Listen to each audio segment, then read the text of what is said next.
Muito bom dia a todos os que encararam a tarefa de estar aqui nesse horário tão madrugador, né? Para quem está encontrando com muita gente aí desde ontem, né?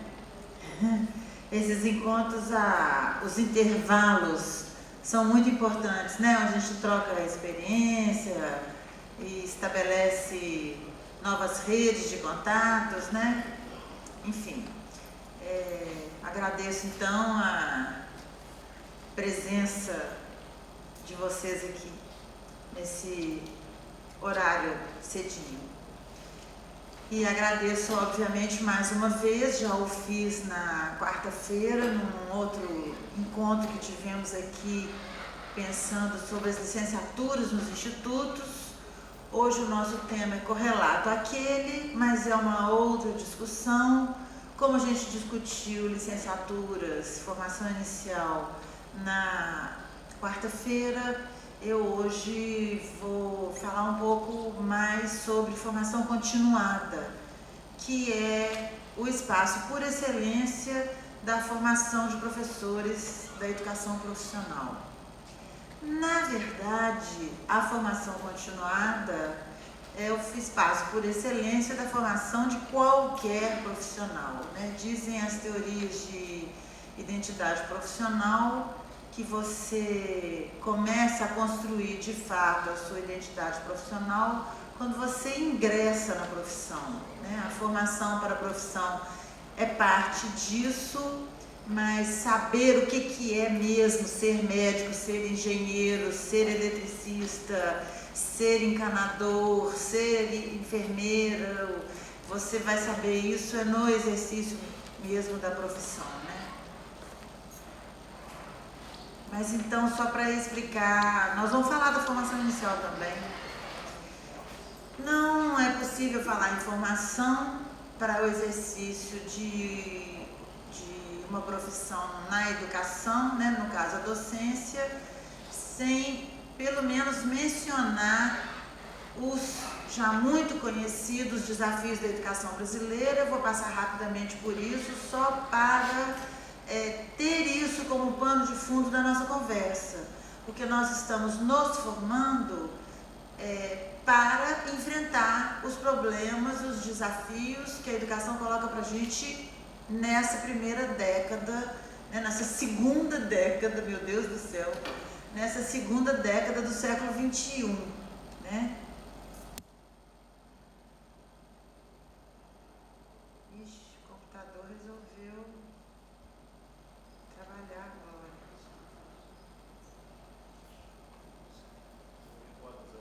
Ele não quer sair dessa. Você lê aqui. Eu acho que eu dei conta. Eu aprendi com meu filho, aperta todos os botões. Alguma hora vai acontecer o que você quer. Se acontecer outra coisa que não é o que você queria, aperta tudo de novo. Não leia o manual, não perca tempo lendo o manual. Funciona. Os desafios não são poucos, não é? Então, o primeiro deles, o que a gente está se colocando, né, é a formação para o trabalho, para o mundo do trabalho, né? Isso não é para o emprego, nem para o posto. Isso aí, acho que não precisa a gente conversar mais sobre isso, porque já está claro para todo mundo. Neste exato momento, quem se forma em engenharia sabe que vai ser engenheiro, mas há 10 anos atrás isso não acontecia, e a gente não sabe como estará a situação da engenharia daqui a 10 anos.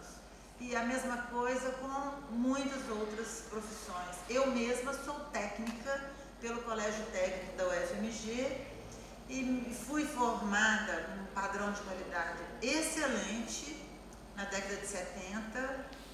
Pronto, ele está avisando que não vai nos incomodar mais, ele é educado. Para uma profissão que é análises clínicas de laboratório, que praticamente não existe mais. Então eu trabalhei como técnica, eu fazia 50, eu era muito eficiente, fazia 50, 60 exames de sangue por dia. 10 anos depois que eu me formei, o INSS, então da INSS comprou uma máquina chamada AutoAnalyzer, fazia 10 mil exames por hora. Então, ainda tem espaço para campo de trabalho para o técnico laboratório, mas é um outro campo totalmente diferente e muitíssimo mais restrito depois da informatização. Então, preparar para o trabalho hoje é preparar para muitos postos possíveis em cada profissão, ou eixo, ou setor, e também não para a produção, mas também para a vivência das relações que estão envolvidas naquele posto, com a chefia, com os colegas, com o ciúme, com a disputa, com o meu interesse de estudar à noite para fazer uma faculdade, para eu melhorar de condição, porque as pessoas estão buscando a faculdade. Não é porque não tem vocação para técnico, não é porque o curso da escola técnica é ruim, aí estão buscando faculdade, porque os melhores salários no Brasil só são pagos para quem tem ensino superior. O salário médio do técnico brasileiro não é o salário mínimo necessário definido hoje pela Constituição brasileira. Se você for lá na CLT e pegar o que é o salário mínimo segundo a lei vigente no país, hoje vige no país uma legislação que, segundo ela, se formos ao mercado que o DIEESE faz todos os meses e calcula o salário mínimo necessário, o salário mínimo necessário hoje está na faixa de R$ 2.700, vigente na legislação brasileira. Eu acho que o movimento sindical tinha que impetrar todos os meses um mandado de segurança contra os patrões, exigindo pagamento, inclusive o governo, exigindo o pagamento do salário mínimo vigente no país. Eu abortaria a justiça de processos como esse. Dinheiro para pagar o salário mínimo do docente não tem, que está na faixa de R$ 1.000 e poucos, me falha a memória. Esse dinheiro não existe, mas a gente sabe quantos trilhões do nosso recurso esse tal de EIC torrou aí. E não foi porque ele é incompetente, porque faliu, não. Tudo planejado, tudo orquestrado. É uma indústria mundial da falência que o capitalismo usa. E aí então, coitado do EIC, foi um irresponsável. Eu sou irresponsável, mas desonesto eu não sou. Eu só fui sonhador, inconsequente, mas desonesto. Os gestores dele, no último ano, em poucos meses, cada um embolsou 4, 5 milhões de bônus. Quanto vocês acham que eles deram para ele por fora dessa embolsação de bônus? Bom, enfim. Então, dinheiro, o problema é para que bolso que ele está indo. Se a gente não for para a rua, se a gente não se organizar nos nossos sindicatos, nada vai mudar. Nem com o PT lá em cima, nem com a Heloísa Helena, PSTU, enfim. Então, nós temos que educar também para formação, para formar os nossos alunos, para alavancar o desenvolvimento científico e tecnológico da profissão, para o trabalho autônomo, associado e cooperativo. Isso tudo é tarefa de cada um de nós aqui, do professor de eletrotécnica, do professor de química, do professor de administração, dos pedagogos, de todos. Formar para o trabalho autônomo, associado e cooperativo, porque a única forma de trabalho não é mais definitivamente um emprego com carteira assinada. Eu achei que estava aqui também formar para o desemprego, então deve estar em outra tela, tá? Eu perdi. Formar para as lutas dos trabalhadores do seu setor e para aquelas lutas gerais por direitos ainda incipientes no país. Participação nos lucros e resultados é uma legislação que nós ainda não conseguimos emplacar e fazer valer em todos os setores, é uma das principais bandeiras dos movimentos sindicais. A luta por jornada de 8 horas, nós não temos participação política, os nossos filhos estão abandonados. Quando nós queixamos que os pais dos nossos alunos os abandonam, nós nos esquecemos que os nossos filhos dos professores também estão abandonados, porque ninguém tem tempo mais para os filhos. Estranho aquelas famílias que o tenham, porque o tempo que nós gastamos na mobilidade urbana, muito bem pontuada essa questão pelos movimentos das ruas dos últimos meses, o tempo que nós gastamos no trabalho, na mobilidade urbana, na atualização e nas tarefas que nos foram terceirizadas por todos os setores de produção através dos computadores, tarefa de banco, tarefa de INSS, todas as nossas tarefas de cidadania, tarefas acadêmicas, burocráticas, de área de classe, tudo é no nosso tempo livre, tudo é no tempo que devia estar sendo dado para os nossos filhos, preparando eles para o século XXI. Esse tempo nos foi roubado, nós não temos mais esse tempo. Porque nós chegamos em casa e voamos para o computador para fazer tarefa de bancário, tarefa de assistente de hospital, tarefa de INSS, entrar com a minha contagem de tempo, acompanhar o processo, não sei das quantas, enfim. Preparar para o usufruto do tempo livre como oportunidade de equilíbrio e satisfação do corpo, do espírito e das relações sociais. Todo mundo sabe aqui o preço que está pagando. Eu estou pagando o meu em reais pelo descuido que o trabalho me obrigou a ter com o meu corpo nos últimos 40 anos. Se vocês têm 40 anos menos do que eu, abram os olhos agora, porque quando chegar na minha faixa etária é só conserto, é só reconchutagem, porque o dano já foi feito. Na coluna, das horas sentadas no computador, nas cordas vocais, pelo tamanho das salas de aula e a falta de tratamento acústico, pelos anos e anos e anos de giz, enfim. Eu vou falar muito de uma pesquisa que eu fiz para o meu doutorado, um pouco velhinha já tem 10 anos, 2003. E depois disso eu fiz inúmeras outras pesquisas com trabalhadores. Bom, antes disso eu já tinha feito com trabalhadores não qualificados, moradores de uma favela. Depois eu fiz a do doutorado com trabalhadores qualificados pelo Cefet. Eu peguei 2 gerações de alunos formados, um com 5 anos de formado e outro grupo com 15 anos de formado, e fui conversar com eles como estava a vida, como que foi a formação, o que essa instituição federal contribuiu na sua formação, o que faltou, um balanço da formação a partir do olho do trabalhador com experiência no mercado. Então, eu não peguei gente recém-formada, peguei quem já tinha 5 e quem tinha 10 anos a mais, 15 de formado. E depois disso eu continuo nessa mesma linha de pesquisa, esses anos todos, trabalhando com temática de juventude e trabalho. Então, eu estou encerrando, no final desse ano, um ciclo de pesquisas, que nós estamos querendo publicar um livro, onde a gente investigou, através de 5 ou 6 pesquisas diferentes, os projetos de futuro de jovens. Então, nós pegamos jovens de favela, que são atendidos pelo Projovem, então são atendidos por programas sociais, passaram por aquele critério de pobreza lá da LOAS, né? Que é a Lei de Assistência Social. Pegamos jovem, esses são os pobres de Marredeci, que eu digo.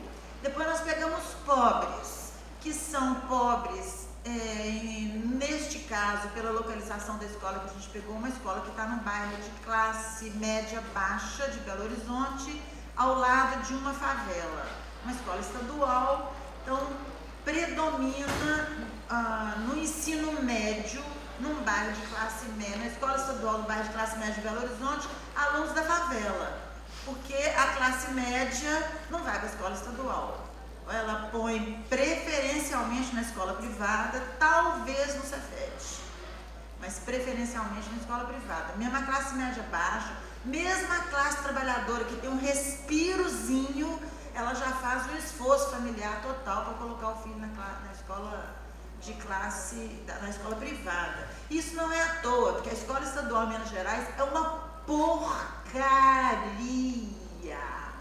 Jamais acreditem vocês nas propagandas do governo, do atual governo e do governo passado, e tem um cara que está dizendo que pensa, que acha, tem gente dizendo que ele pode mesmo se candidatar a presidente da República.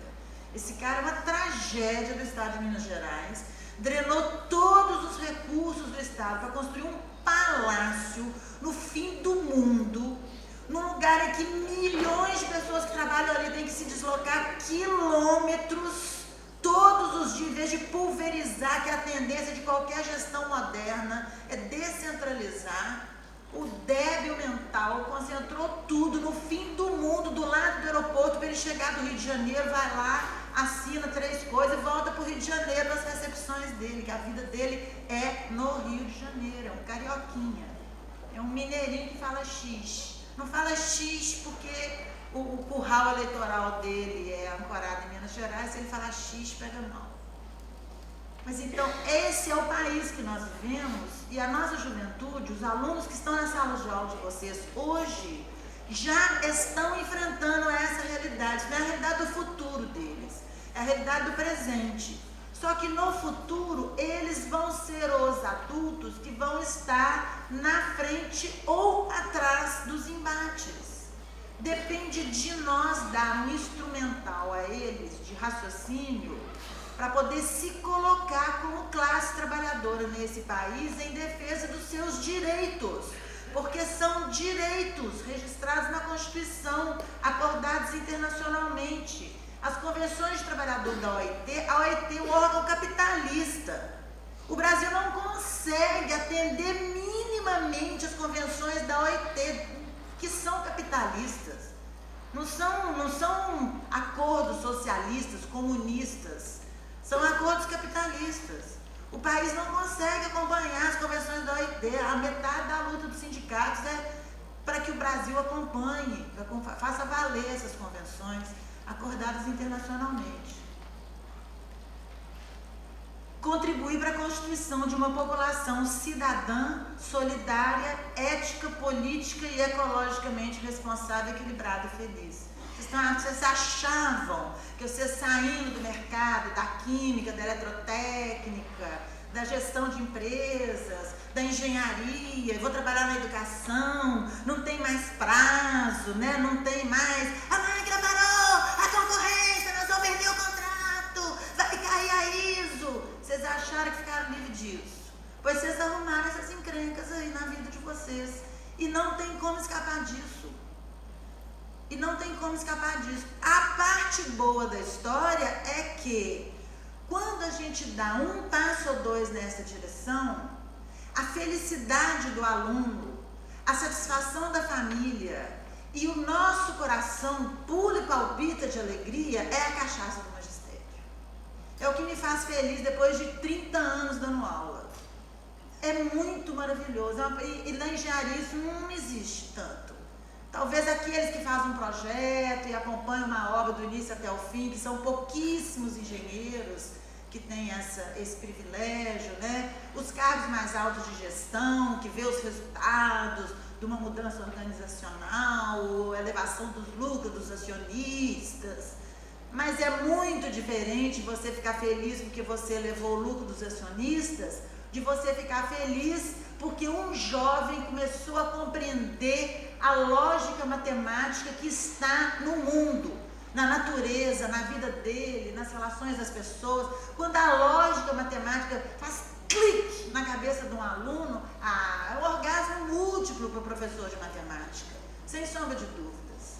Então o magistério tem essa cachaça maravilhosa, e o meu compromisso comigo mesma e com todas as pessoas que eu converso sobre educação é: vão ser felizes na educação, vão tirar da educação até a última gota de realização, de felicidade, de alegria, porque é um espaço que possibilita isso.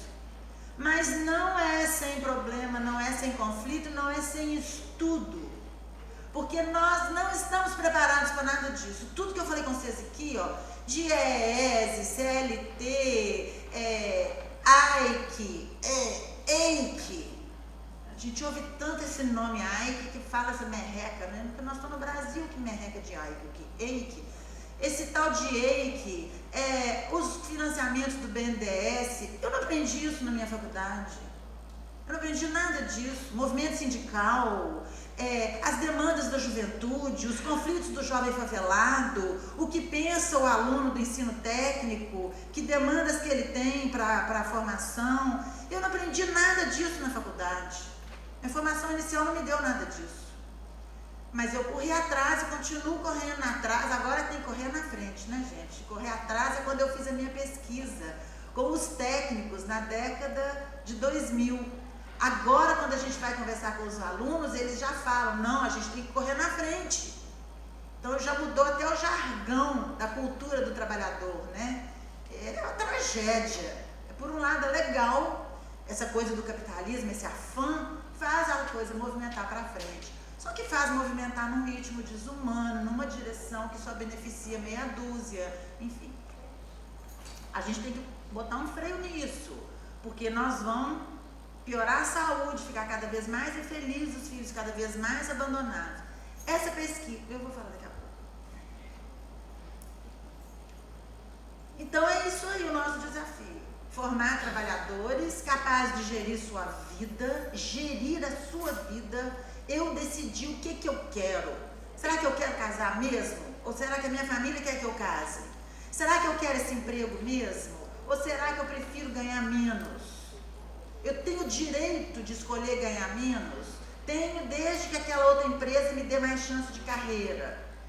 Isso a família, esse argumento a família entende, a namorada entende. Não, eu quero escolher mesmo com menos chance de carreira, mas aqui eu vou ser mais feliz. Já vai ser mais difícil com a namorada e com a família discutir esse argumento. O jovem nunca conversou sobre esse assunto com ninguém. Nem o jovem aluno da escola técnica, nem o jovem do ensino médio, nem o jovem do ensino médio das escolas AA de Belo Horizonte. Nós fomos ao Bernoulli, que é AAA, nós fomos ao Loyola, que são os jesuítas de Belo Horizonte, e nós fomos ao Santo Antônio, que são os franciscanos de Belo Horizonte, que também é a escola AA. Nós somos nesses AA. Nós somos lá no pobre de Marredeci, fomos no pobre remediado e fomos no AAA, perguntando as mesmas coisas para os jovens. São várias dissertações de mestrado, cada um foi num nicho desse. E fomos ao campo também.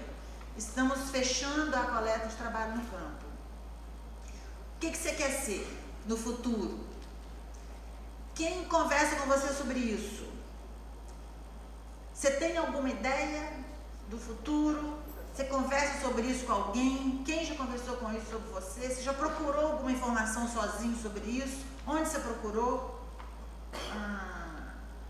Que materiais você já teve acesso sobre essa discussão? O que você sabe do mundo do trabalho, do mercado de trabalho? Que outros planos além de trabalho você tem? Porque a vida não é só trabalho, meu Deus do céu. O trabalho é princípio educativo, mas o trabalho não é 100% da vida.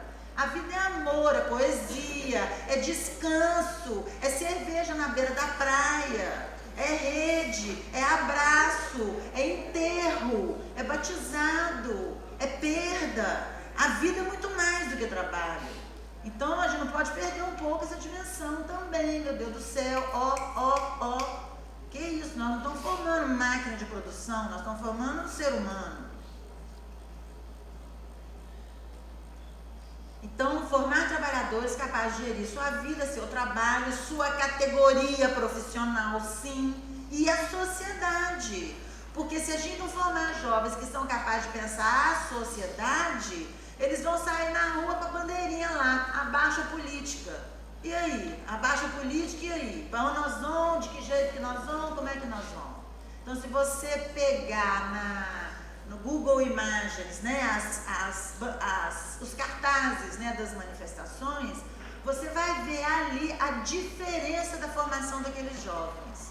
Tem jovens que têm um discurso que emplasta tudo, abaixa tudo, fim de tudo, é todo mundo corrupto, zero alternativa, que são massa de manobra maravilhosa para a direita, ou para um salvador como o Collor. Eu vou acabar com os marajás. Esses jovens que carregam essa bandeira são eleitores desse tipo de discurso. E nós conhecemos esse tipo de discurso. E nós temos outras bandeiras em outros jovens. Esse é um trabalho excelente para fazer com a moçada.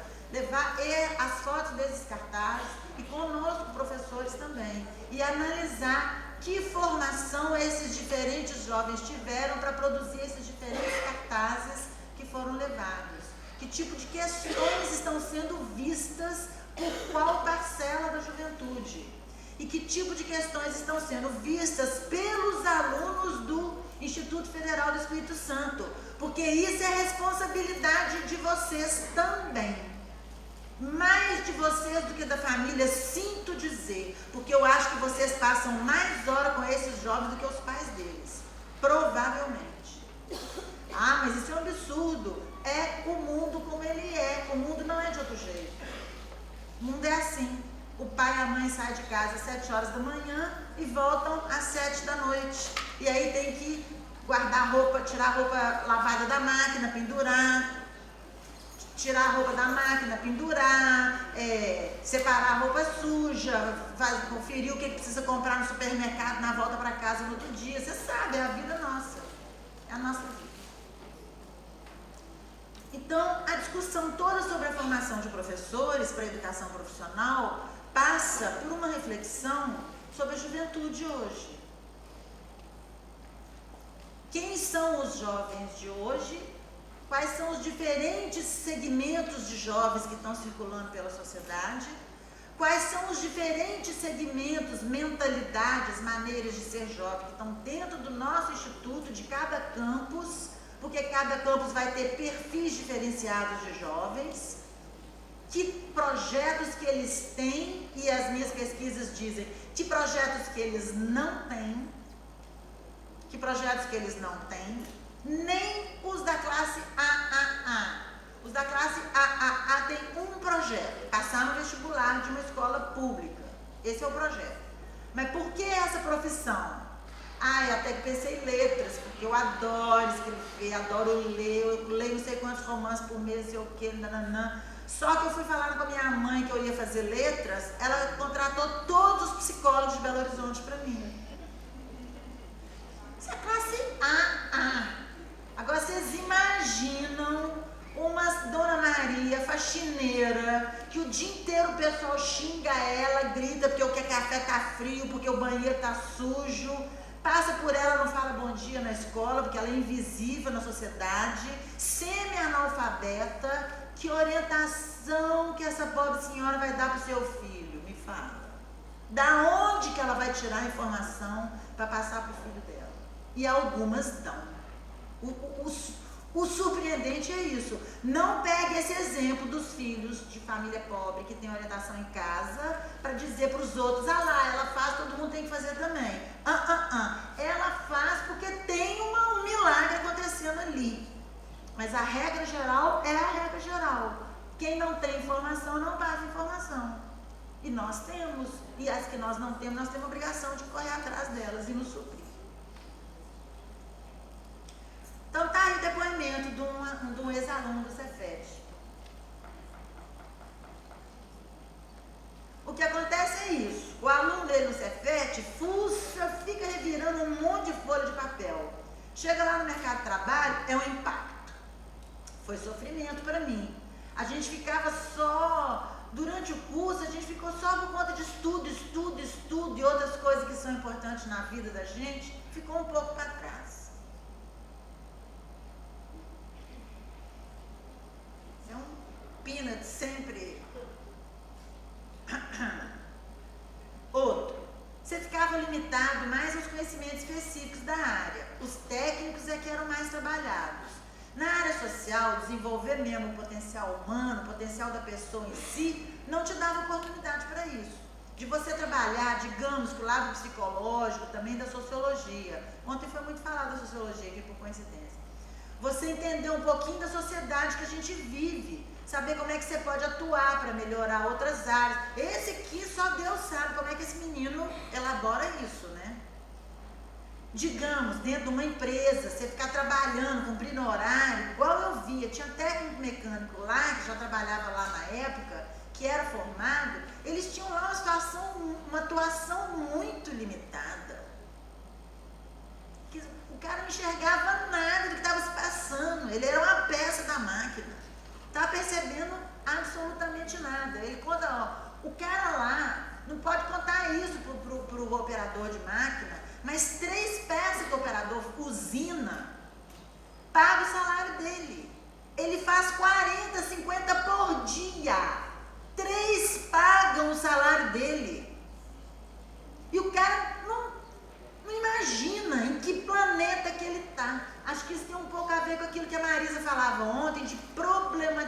usinar o meio de produção, né? Quer dizer, usinar uma peça num torno lá, usando CAD, sei lá o que, comando numérico, é muito mais do que a aula aqui, ó, eu consigo fazer essa peça, tá aqui. É muito mais, você está dentro de uma cadeia de relações muito complexa, em que você está sendo assaltado pela classe dominante com a conivência do governo. Nós estamos sendo assaltados. Um italiano velho, 60 anos, falou comigo assim na Itália, eu fui para um congresso lá, fiquei hospedada na casa de um irmão de uma professora do Cefet, e o tio dele, velho, me adotou lá, um velhinho me adotou, camponês, tinha uma roça do lado da cidade, falou assim, brasileiro é tudo pato, trabalha para comer, e para comer mal, italiano não aceita isso não, vocês são tudo pato, vocês têm mais é que se danar mesmo, você sai do serviço, vai para um boteco, a família dele é do Barreiro, um bairro operário em Belo Horizonte, então quando ele vem ao Brasil visitar o irmão, ele fica lá, sai do serviço, vai para o boteco, enche a cara de cachaça, xinga o supervisor, não enxerga um palmo depois do supervisor. Só enxerga o supervisor. O inimigo do trabalhador é o supervisorzinho ali, ó, que ganha R$500 mais que ele. É o inimigo dele. Nós estamos no século XXI, gente. Nós estamos com um país oligárquico, escravocrata. Nós não podemos continuar dessa maneira. É impossível continuar dessa maneira. Nós não vamos para lugar nenhum. E essa oligarquia escravocrata está entregando todas as nossas riquezas para o exterior. Tudo, não vai ficar nada. Nós não vamos ter daqui a pouco nem água para beber. Abre o olho, não. Algumas lutas atuais de trabalhadores brasileiros, rapidamente. Essas 4 têm que estar na cabeça de todo mundo que forma trabalhador. Jornada de 8 horas, fim do fator previdenciário, participação nos lucros, salário igual para trabalho igual. Tem convenções da OIT, tem acordos, tem legislação, nós temos que conhecer isso tudo, passar os alunos têm que sair daqui conhecendo toda essa discussão, essa luta, a história, como é que é, de onde que veio, para onde que vai, como é que está nos outros países, por que nós somos o maior atraso do planeta, a pior distribuição de renda. Nós não podemos ficar calados diante disso. Não podemos formar trabalhador para o mercado de trabalho que não tem essa consciência, que não está engajado nessa luta. É proibido, porque as crianças estão ainda passando fome. Porque metade do país não tem rede de esgoto. Você queria que o seu filhinho rastejasse numa rua ou numa casa, que as pessoas entram com um sapato que corre a rede de esgoto ali? Você queria que o biquinho do seu filho caísse no chão? Você queria fazer a compra do sacolão, vitaminas, proteínas e minerais para o seu filhinho com um salário de R$700? Ou vamos dizer, 2 salários mínimos? R$2.500? Você queria? Eu saí do Cefet e eu vou te contar. Eu não sabia nem falar. Ai de mim se eu tivesse que falar. Comecei alguém a me posicionar. Teve minha base matemática, que eu carrego para a minha vida toda. Todos reconhecem. Mas foi só na igreja mesmo que eu fui aprender a me expressar. Era uma deformação da minha educação. E isso eu podia ter aprendido na escola, você não acha? Pelo amor de Deus. Todos que eu entrevistei um cara que era subgerente geral da Fiat Automóveis, formado pelo Cefet, falou a mesma coisa. Eu não aprendi a falar. Todos falaram isso. A maior debilidade da minha formação é que eu não sei falar. Eu saí de lá sem saber falar. Uns correram atrás, conseguiram, outros nunca conseguiram. Para dar entrevista para mim, o cara não ouviu.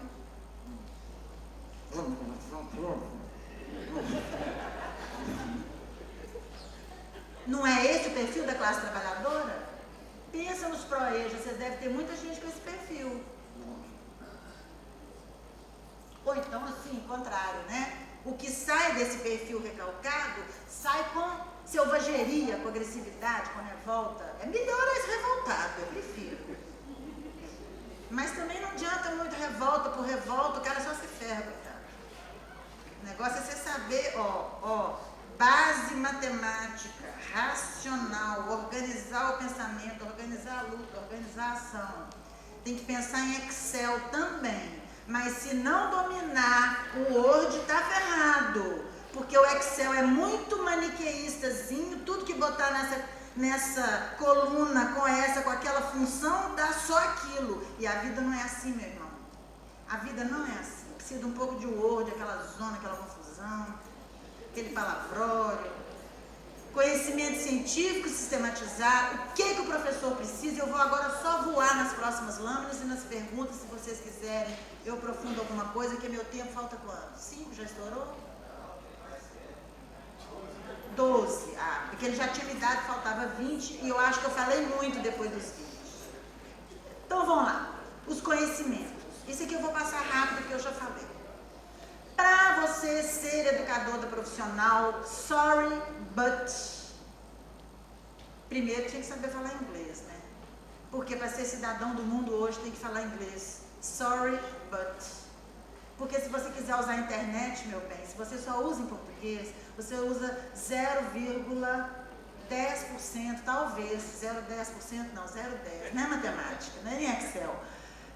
Só 0,10 do que tem na internet. Então, inglês é uma prioridade junto com a informática em qualquer curso de formação de qualquer coisa. Inglês e informática, porque é a linguagem do mundo de hoje. Português, inglês e informática. Então, você não conversa com o mundo, senão você não acessa informação. Mas tem que conhecer a sociedade brasileira. Mas eu sou engenheiro, eu sou químico, eu sou enfermeiro, eu sou administrador de empresa, tem muito isso no currículo. Mas engenheiro, químico, enfermeiro, talvez não tenham. Deviam ter tido, todo cidadão de ensino superior devia ter tido, mas a gente sabe que nossos currículos são precários. A escola tem que prover isso, informação continuada, periódica, porque o professor não tem obrigação de ter essa formação se não estava previsto na formação que ele teve na formação regular.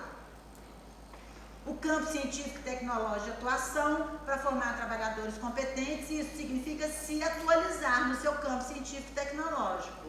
Na Alemanha tem um troço super legal das Fachhochschule, que a cada 5 anos na docência, o professor tem 6 meses de licença total, e aí ele ganha um macacão, um capacete e um cartão eletrônico. E ele vai trabalhar numa fábrica.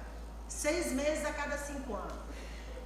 Todas as fábricas são obrigadas a abrir essas vagas para os professores das escolas técnicas, e todos os professores de Fachhochschule passam por esse estágio. Sensacional! O cara dá uma folga de sala de aula, ele vai lá na empresa, ele vai voltar morrendo de felicidade de voltar para a escola. O entojo todo que ele estava da escola passa, e ele vai voltar com exemplo concreto para a sala de aula. Gente, um negócio simples, barato, bacana, gostoso. Por que essa merreca desse país não implanta um troço desse? Porque não interessa. Interessa a oligarquia dominante, que o povo continue imbecil e que os técnicos de forma chegar lá, torneia 70 pecinhas por dia, vai embora, passa no boteco, toma cachaça e vai pra casa. Não sou contra cachaça, aliás, beba cachaça mineira, que é a melhor do país. Qualquer cachaça mineira, não precisa nem fazer qual que é a melhor, qualquer cachaça mineira. Educação brasileira, nós temos que conhecer a educação brasileira, os impasses, os problemas do ensino médio, tem que ler tudo que sai no jornal sobre isso e saber os sites que você tem que entrar de vez em quando. A instituição escolar, nós temos que conhecer o mecanismo de funcionamento da instituição escolar. Existe muita pesquisa sobre isso. O papel dos conselhos para avançar, aonde é que o conselho é um mecanismo de travação do avanço, aonde ele é um mecanismo de avanço, a democracia direta, a democracia indireta, o papel das direções numa instituição, qual que é, o papel do professor na pressão da direção, a relação professor-aluno, a dinâmica da escola com a comunidade, a dinâmica da família com a escola. Nós temos que conhecer sobre isso, a gente tem que ler ou ouvir sobre isso algumas vezes por ano, para ir montando nosso quebra-cabeça. Ninguém tem a obrigação de aqui agora fazer uma prova de Enem de professor e passar em tudo isso, mas a escola tem a obrigação de prover essas discussões para os seus docentes, não só para os docentes, para todos os servidores. As virtudes, as contradições, os limites, as possibilidades do indivíduo humano, um pouquinho de psicologia, de psicanálise, você lidar com conflito, você lidar com um aluno que explodiu dentro da sala, ou dois que voaram um em cima do outro no corredor, ou uma menina que está usando o corpo dela para ser aceita num grupo. A gente tem que aprender a lidar um pouco com essas questões, porque elas estão aí. Ou um negro que está sendo discriminado na sala de aula, ou um grupo de negros que está discriminando uma patricinha na sala de aula. A gente tem que saber lidar com essas situações. Os diferentes processos de construção de conhecimento, ensino e as diversas estratégias e recursos que os incrementam, para a gente dar conta de planejar, orientar, avaliar os processos de aprendizagem dos alunos. Então, o que eu estou defendendo aqui é que magistério não é um acaso, pode acontecer na nossa vida como um acaso, aconteceu na minha como um acaso. Eu era técnica de laboratório, fui trabalhar numa cidadezinha pequenininha, a professora mais qualificada que tinha, que dava aula na quarta série, tinha terceira série. Como ela tinha terceira e não tinha ninguém para dar aula na quarta, puseram ela para dar aula na quarta. E aí eu cheguei como técnico de laboratório, olha, eu fui coagida a dar aula. Na semana seguinte eu tinha que entrar na sala de aula, eu tinha ensino médio, eu era o rei naquele lugar. Aí lá fui eu dar aula, aí pronto, puf, cachaça, vício na veia, terrível. Então, uma profissão demanda conhecimentos profissionais. Não tem jeito você exercer uma profissão sem ir construindo, né, os conhecimentos relativos a ela. Se você conseguir ir agregando novos saberes ao seu conhecimento profissional da profissão que paga suas contas, que é o magistério, você vai ter mais segurança, mais eficiência, vai conseguir readequar periodicamente suas metas e suas estratégias de acordo com a variação de uma turma para outra, de um público para outro, da manhã para a noite, do regular para o integrado, para o proeja, para o subsequente, para o FIC, para o não sei o quê, e vai ficar mais feliz, professor, vai chegar em casa mais tranquilo. Mais de 2 vezes por semana vai ter uma aula super bacana, daquelas que você sai empolgado, chega em casa excitado. Ai, que legal. É claro que você gastou 20 horas para planejar aquela unidade, né? No primeiro ano. No segundo ano você vai gastar só 10. No terceiro ano em diante você vai gastar só 5. Aí no quarto ano você cansou daquilo, vai mudar 20 horas de novo, porque você mudou, vai procurar outro material, vai procurar outra técnica, vai fazer dobradinha com outro professor, porque aquele que era dobradinha do seu coração aposentou, mudou de setor, ou foi para um cargo de chefia, enfim. Não é assim que a vida vai. Aí quando você está mais ou menos organizado, pof, alguma coisa acontece, muda de Cefet para Instituto Federal, agora não é mais ProEja, agora é Pronatec, enfim. E aí saiu um diretor animado, entrou um diretor borocochô, autoritário, essas coisas todas. Agora é 5 minutos mesmo. Então aqui, mas a formação pedagógica inicial e continuada na educação profissional brasileira sempre foi precária, provisória, emergencial. Não tem curso, não tem financiamento, não tem legislação. Agora, desde o ano passado, a gente tem uma legislação que estava sendo discutida há mais de 10 anos. Aí está lá nas diretrizes curriculares, que é isso aí. Diretrizes curriculares da educação profissional, obviamente eu vou passar batendo, só fala que tem que fazer, que a escola tem que dar. E é por isso tudo que a gente se sente mais engenheiro que leciona do que professor de engenharia, ou cada um adeque para a sua área. Por isso e pelo status da profissão professor na sociedade, que nós discutimos aqui na quarta-feira, que nós temos que formar os nossos licenciandos como lutadores incansáveis pela profissionalização da docência, porque é das profissões mais dignas, na minha cabeça, quase que eu falo que é a mais digna de todas, que forma todas as outras, mas aí vão me chamar de corporativista, como eu tenho medo de ser chamado de corporativista, eu finjo que eu não penso isso. Era piada, viu, gente? Mas isso repercute nas nossas relações com os alunos. Repercute, porque tem gente que entra dentro da sala de aula como se fosse um chefe de obra, como se fosse o supervisor da fábrica. Os meninos falam comigo lá, os formatos que estão na fábrica. Pô, na fábrica é só berro e xingo. Parou a máquina, por que ele parou? Vai atrasar a entrega. O cara entra na sala de aula assim. E aí ele entende por que o aluno não aprende, por que o aluno evade. Uai, gente, peraí, aprendeu, mas tem que ser uma relação de prazer com o conhecimento. Eu tenho que achar que aquele trem é bom, eu quero mais. O cara senta na guitarra, toca 5 horas sem parar, por quê? Porque é bom. Agora você quer que o cara fique 5 horas, 8 horas assistindo aula, que é uma droga de aula, todo mundo estressado, nervoso, em pânico? Uai, só se o cara for louco. Nós devemos ser, porque nós passamos por isso, né?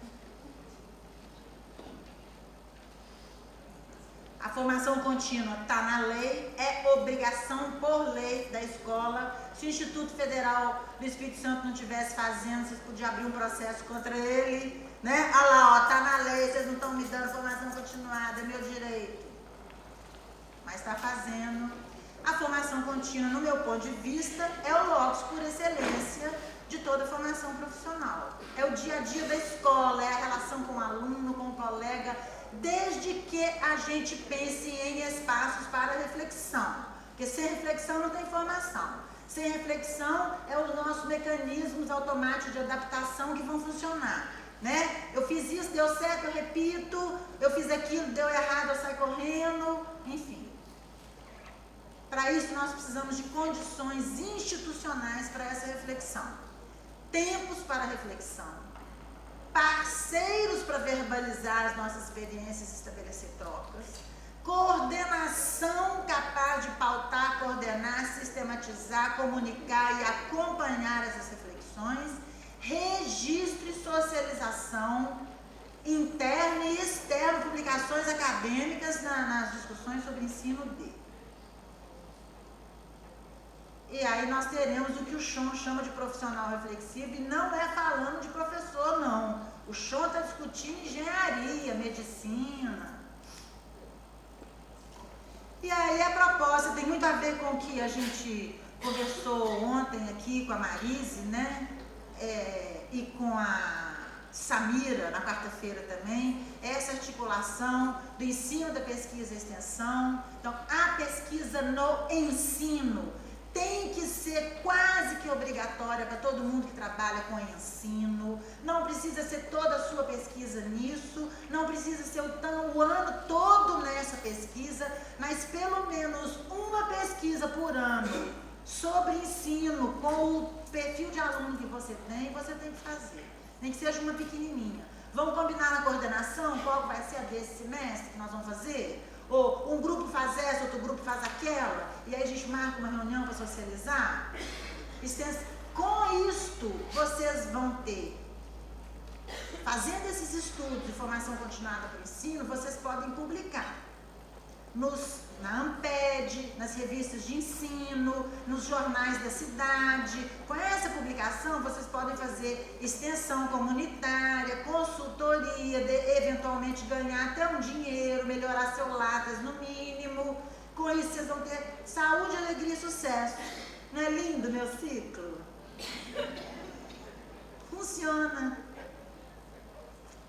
Que espaços institucionais são obrigatórios de formação e de reflexão? O projeto pedagógico da escola, que é o que vocês estão fazendo agora, de ouro essa chance. O projeto pedagógico do curso, que tem que ser refeito a cada 3 anos, 4 anos, sei lá. Com as avaliações que são feitas anualmente de todas as turmas, e o projeto pedagógico de cada turma. E aqui é onde eu quero chegar. É o do Borogodó, o tal do Conselho de Classe Permanente, ou colegiado de curso desburocratizado. Então não é conselho de classe, vai lá, fulana tá bem, comigo não tá não, você não tá não, comigo tá ótimo, eu tô assim, que isso? Não de outra pessoa. Isso não leva ninguém a lugar nenhum. Não adianta nada, não ajuda nada, o aluno não vai aprender mais por causa disso, a gente metidas. A gente xinga todo mundo que a gente quer xingar, senta o cacete, escuta uns elogios que a gente acha absurdo, depois fala no banheiro, você viu que ela gosta daquela aluna? Ah, aquilo ali tem coisa, ela tá de olho nela, não tá não? Ah, eu sempre achei. Só se for. Mas pedagogicamente, o conselho de classe tem que ser um lugar, não é uma discussão burocrática. Ai, fulano está dando tantas aulas. Essas discussões nós temos que fazer, distribuição de aula, guerra de carga horária, isso aí tem que ser feito. Mas nós temos que fazer a discussão pedagógica. Como é que está aí na turma 202? Como é que você chama a turma aqui? Por número? Letra é o curso. Fala o número, fala uma turma. Como está aí na N15? Ô, gente, nós demos um balanço da N15 o mês passado. Estava cheio de problema lá. A gente tomou uma série de decisões. Nós precisamos agora ver se depois de 30 dias essas decisões estão funcionando. Porque se a gente tomar decisões e ficar um ano para constatar que as decisões não funcionaram, não resolve. Então nós temos que ter balanço de turma. Turma por turma. O professor tem que ter tempo para isso. Nós somos 40 horas, muitos de nós são DE. Nós temos tempo para isso no nosso contrato.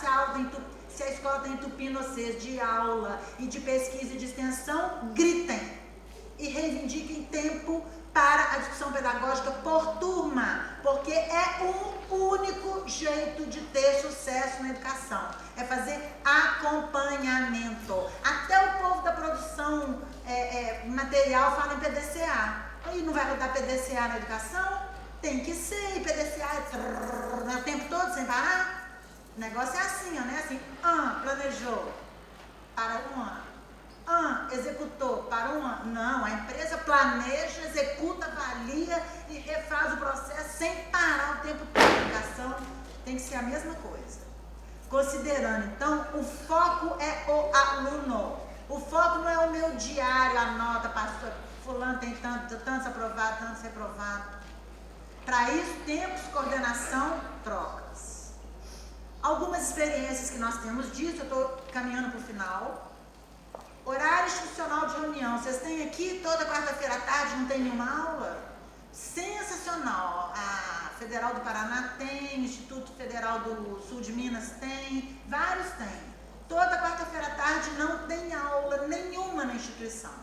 Então, a primeira quarta-feira do mês são os órgãos colegiados superiores, a segunda e a quarta-feira do mês são reuniões pedagógicas, a terceira e a quinta, sei lá.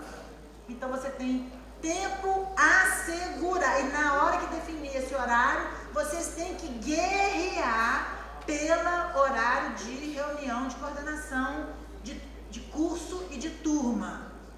Que não pode ser só uma vez por mês, porque tem um para assuntos burocráticos e outro para assuntos pedagógicos. Conselho de classe permanente. Outra experiência interessante que eu trouxe na licenciatura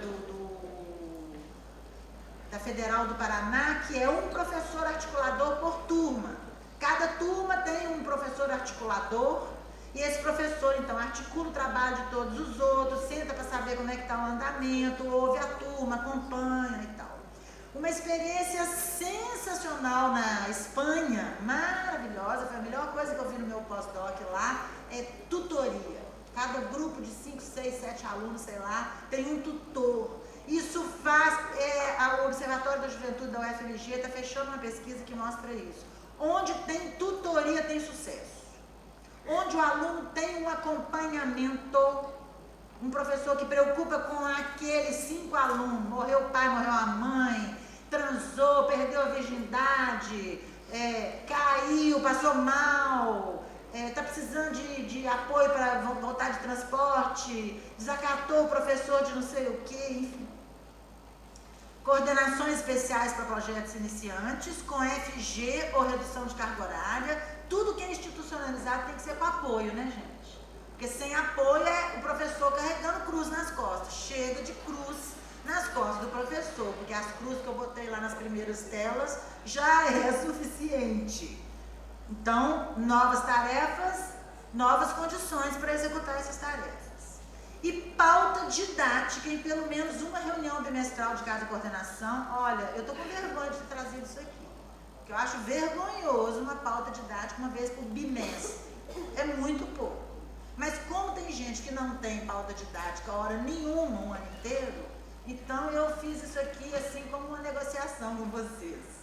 Mas eu acho ridículo bimestral. Com relato de experiências bem-sucedidas. Eu tô lá na B15, eu fiz um negócio esse semestre, foi sensacional, todo mundo participou, engajou, foi ótimo. Me conta como é que você fez. Eu fiz assim, assim, até aquele fulano que você falou da outra vez, participou. Tananã. Planejamento coletivo, produção de material de ensino, oficinas de produção de material de ensino em cada coordenação, troca de material de ensino, estudo de estratégias didáticas e produções científicas sobre ensino de eletrônica, de química, de matemática, de informática, os workshops de ensino da semana pedagógica. E esses asteriscozinhos não é porque isso é o principal, não. Esse asteriscozinho é porque essas duas ideias aí, elas são ocasionais, e eu acho que a gente tem que pensar nisso de uma forma mais permanente na instituição, porque isso é um Instituto Federal de Educação Tecnológica, então nós temos que ter uma pauta de educação nas nossas reuniões. Alguns temas que a gente pode estudar nessas reuniões, que os professores me cobram quando eu vou nos institutos, eles pedem para falar sobre esses assuntos: desenvolvimento do grupo de alunos, estratégia de aprendizagem mais eficaz, instrumentos de avaliação e de recuperação, uso de mapas conceituais, o uso do método projeto, o uso de ensino contextualizado da aprendizagem significativa. Quem não sabe isso não sabe como está sofrendo à toa. Você está sofrendo à toa, porque se você contextualizar e trabalhar com aprendizagem significativa, seu grau de estresse vai fazer assim. Gestão de conflitos e desenvolvimento de vínculos positivos em sala de aula. Olha o estresse do professor. Na hora que você aprende a gerir conflito. É fácil. Formação do aluno para o ofício de estudante. Aprender a ler, aprender a carregar caderno, aprender a montar os arquivos em pastas organizados no computador ou no tablet. Aprender como estuda em casa, como estuda no ônibus. Se você investe nisso, você publica. Se você publica, você consegue, você é convidado para extensão e para consultorias, ganha um dinheirinho, sai fora da escola, você fica mais alegre, mais saudável, mais feliz, todo mundo tem mais sucesso. Muito obrigada.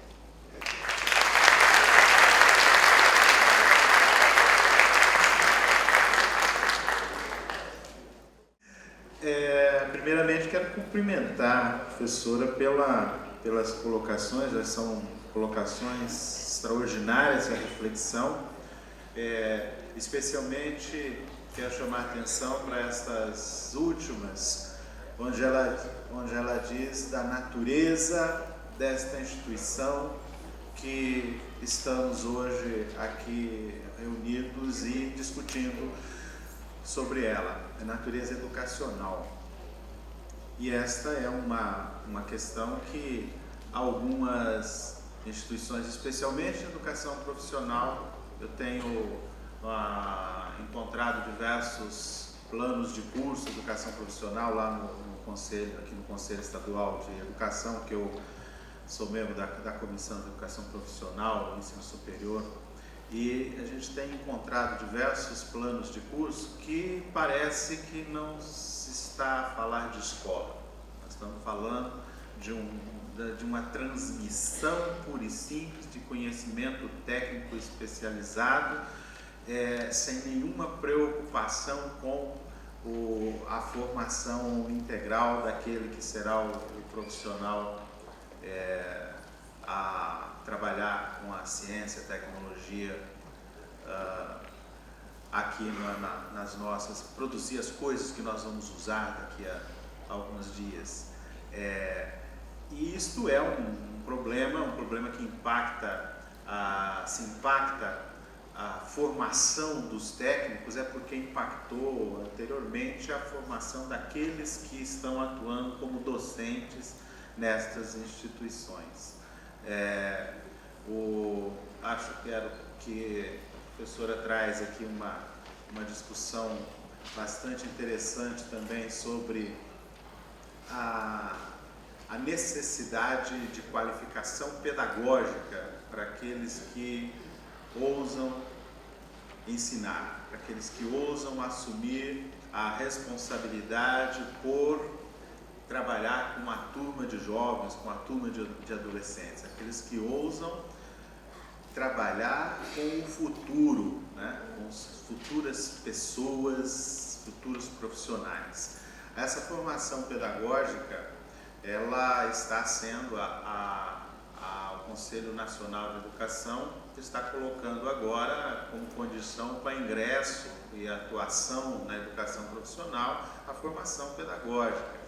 E essa resolução que a professora Suzana colocou aqui, a 6 de 2012 do Conselho Nacional, ela traz esses parâmetros para a discussão, e esse nível de exigência é fundamental, é imprescindível que isso aconteça dentro dos cursos técnicos e dos cursos tecnológicos de formação superior. Isso não é uma coisa, e quero demarcar, que está colocada para os profissionais, essa necessidade e a não formação pedagógica, ou a inexistência de formação pedagógica, não é uma coisa que está colocada apenas para aqueles que atuam no Instituto Federal. Eu venho lá da Universidade, da Universidade Federal, da UFES, e lá na UFES também os nossos professores, eles são, em sua maioria, bacharéis, pesquisadores, e que carecem de formação profissional. Estou falando da UFES porque é a minha instituição, mas isso nos fóruns de pró-reitores de graduação que a gente tem notícia, tem acompanhado alguns, é uma grita de todas as universidades federais do Brasil e também das universidades privadas, que os professores carecem dessa formação. Então, a oportunidade deste trabalho, dessa discussão aqui hoje, dessa mesa, debater a formação pedagógica é extraordinária. Quero cumprimentar a organização do evento. Meu nome é Elias Mugrabe, eu sou torneiro mecânico e atuo na formação de futuros profissionais do direito numa faculdade de direito. A mim interessa sobremaneira a discussão sobre a questão pedagógica, né? Fiquei até atento à sua fala, cheguei quase na metade, mas a minha pergunta é simples. No seu entender, qual seria o aporte teórico ou a teoria pedagógica e os seus representantes que melhor dariam conta da complexidade do mundo atual na questão da educação? Então, no seu entendimento, no seu opinamento, qual é a perspectiva teórica que melhor dá conta dessa complexidade do mundo atual, tendo em vista o processo de educação? Obrigado. Gostei muito mesmo das suas colocações, marquei opção de coisa para falar, vou ver se eu consigo resumir aqui. Donizete, professor de filosofia aqui do campus Vitória. A senhora começou falando do tempo livre, aí me fez lembrar do Domênico de Massa, que teve aqui um dia desse, né? E o Domênico de Massa, quando ele vai num lugar, não sei se ele faz isso ainda, ele exige que algumas coisas sejam desburocratizadas, que algumas normas sejam tiradas de acordo com aquilo que ele vai falar, aquilo que ele prega, para mudar. Não seria interessante a gente que está começando aqui a primeira semana pedagógica, acertar algumas coisas que a gente tem que mudar depois que a gente sair daqui, necessariamente, uma, duas coisas? Porque eu vejo os cochichos dos professores dizendo: mas você não conhece a situação, você não conhece a realidade, chegou aqui ontem e já está querendo falar isso ou aquilo, não é? E eu fico pensando, segunda-feira eu vou entrar na sala de aula e daí eu tenho que dar uma aula de filosofia de 50 minutos, mas aí os alunos estão terminando os exercícios de matemática preocupados, a outra metade está preocupada com a aula de química que vem depois, e eu, para começar a aula, tenho que falar: então vamos falar sobre a filosofia da matemática, sobre a variação que vocês estão preocupados, aí para poder começar a aula. né? E umas coisas tem que mudar. Outra coisa, tem punhado, mas outra coisa. A senhora falou da conhecer a identidade dos nossos alunos, não é? Eu estou aqui há 5 anos no IFES, e o IFES para mim começou há 5 anos, porque imagina aqui no Espírito Santo, de 700 para 1.800 professores, parece, de 6 campos para 20 campos. Nós somos outra realidade, outro tempo. Seria interessante a gente começar a pensar assim, primeiro, quem sou eu enquanto professor do IFES? Quem são vocês, as pessoas que vão trabalhar junto? O que nós vamos fazer? Como vamos fazer? Que tipo de educação que a gente quer? Que modelo de sociedade a gente quer? Porque a gente está aqui no Espírito Santo vendo umas coisas assim, não é? Sai no jornal que está cheio de empresas abrindo portos e mais portos, e a gente fica pensando, daqui a pouco está cheio de portos aí, enquanto que podia ter um porto servindo a muita gente. A gente vê que estamos no 3º ciclo de economia, né? Enquanto uns estão preocupados com a biodiversidade das 200 milhas, outros estão preocupados em furar e tirar petróleo. Há um tempo atrás o crescimento era desmatar e plantar café, agora vai ser furar petróleo e acabar com o resto. Mas não é bom pensar assim, que tipo de sociedade que a gente quer, para estar preparando a pessoa para quê, para esse século XXI, né? Juntos, antes de depois dar os outros passos que a gente tem. O que eu estou fazendo aqui? Quem sou eu? Quem são vocês? Que tipo de educação? Que tipo de sociedade a gente quer construir? E aí, então, como que a escola está a serviço de tudo isso? Só para começar, porque tem uma lista de coisas aí que eu gostaria de colocar. Né? Bom dia a todos e a todas. Queria agradecer muito a palestra da professora Suzana. Eu acho que a professora Suzana tem um mérito a destacar, que enquanto pesquisadora ela propõe. E sempre quando a gente pede aos pesquisadores, aos formuladores que eles propõem, eles dizem assim, não dou receita,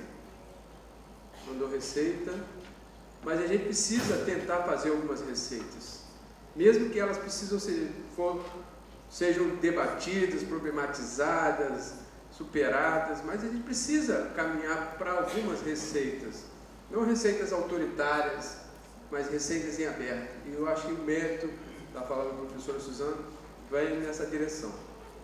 A gente atua como professor da universidade e nos cursos de licenciatura, por exemplo, agora eu estou com uma turma de física, né?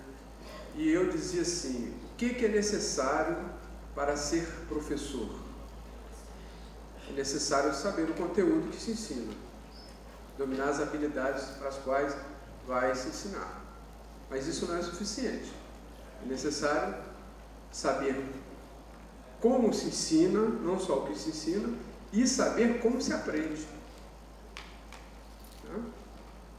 E a primeira ilusão que a gente tem quando começa a dar aula é achar que tem um método último, sofisticado, determinado, perfeito de ensinar. Quando a gente descobre que as pessoas aprendem de jeito diferente, a gente sabe que teríamos que ter então um método perfeito para cada pessoa, cada modo de aprender. Traduzindo, a gente não consegue descobrir um método perfeito de ensinar álgebra em inglês para quem só fala alemão. É necessário saber ensinar em alemão a álgebra também. Então as pessoas têm muitos modos de aprender e você tem que descobrir, e ninguém aqui está preparado para ensinar. Mas uma coisa interessante que o artigo da professora Suzana que eu li coloca, que é um princípio do Maurice Tardif, né, que todos nós somos professores ao atuarmos como professores, que nós, como deslocados, nós aprendemos fazer fazendo. O fazer não é só um processo de aplicação de conhecimento, é um processo cognoscente. Então você, ao ser professor, aprende a ser professor. Agora, o importante é avaliar, o importante é avançar, o importante é solidarizar o debate em torno e a pesquisa sobre isso. Né? Então, fechando, eu queria que a professora problematizasse essas questões. de quais saberes a profissão docente exige e quais saberes os professores, quando entram no sistema, possuem. E qual o caminho para atingir, então, esses saberes de uma maneira mais completa.